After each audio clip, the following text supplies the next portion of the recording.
Changes to the Scotland Bill will give Holyrood the power to restore any tax credit cuts made by the UK government, the Scottish government has said.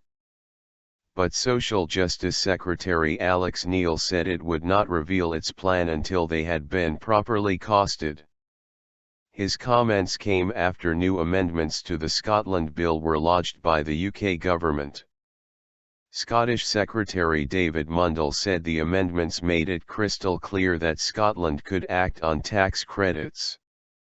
Conservative MSP Murdo Fraser asked Mr. Neil during a Holyrood debate on the issue to confirm that the amendment to the Scotland Bill would give the Scottish Parliament the power to replace in full any reduction in the tax credit. Additional funding. Mr. Neil responded, "The amendments tabled today should give the Scottish Parliament those powers, but until today none of the amendments tabled would have given us that power.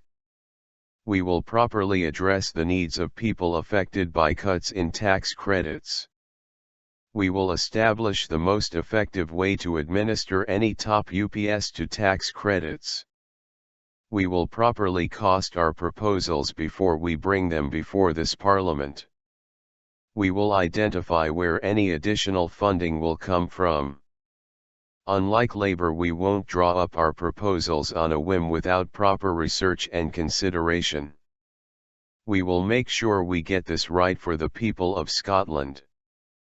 But Mr. Neil said the proposals still did not go far enough, and pledged that the SNP would continue to press for tax credits to be scrapped entirely and to call for all tax credit policy to be devolved to Holyrood.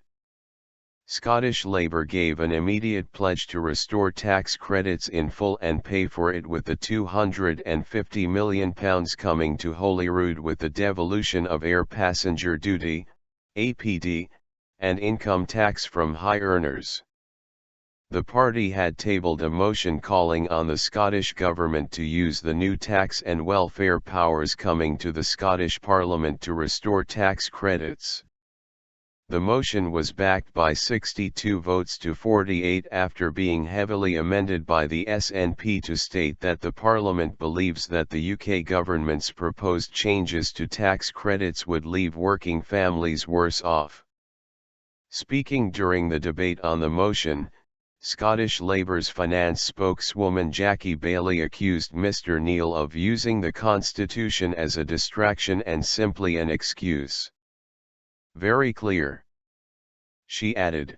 "John Swinney eventually admitted he could mitigate the impact of the bedroom tax, but he didn't want to do it because it would let Westminster off the hook. The SNP set up constitutional excuses to avoid blocking the bedroom tax for as long as they possibly could. It is shameful that they are attempting to play the same red herring yet again." Mr. Fraser, the Conservatives' finance spokesman, defended the UK government's plans to axe tax credits. The proposals have previously been criticised by his party leader, Ruth Davidson.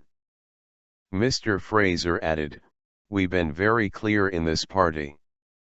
We want to move Britain from a high welfare, high tax, low wage economy, to a lower welfare, lower tax, higher wage one. The reality is that under Labour, the tax credit bill was allowed to spiral out of control. The cost trebled in real terms in 3 years. Under Labour, 9 out of 10 working families with children were eligible for tax credits, including a number of members of Parliament, who by no definition could be described as poor." Liberal Democrat leader Willie Rennie said the ideologically driven cuts to tax credits would directly affect 250,000 Scottish families and 300,000 children. He added, "Alex Neil made a ludicrous U-turn in the course of a single 6-minute speech. He changed his mind halfway through about whether he has the power to mitigate these damaging tax credit cuts. It is the final nail for claims of SNP competence." The SNP have spent so much time sticking the boot into the Scotland Bill they have lost sight of how powerful it is.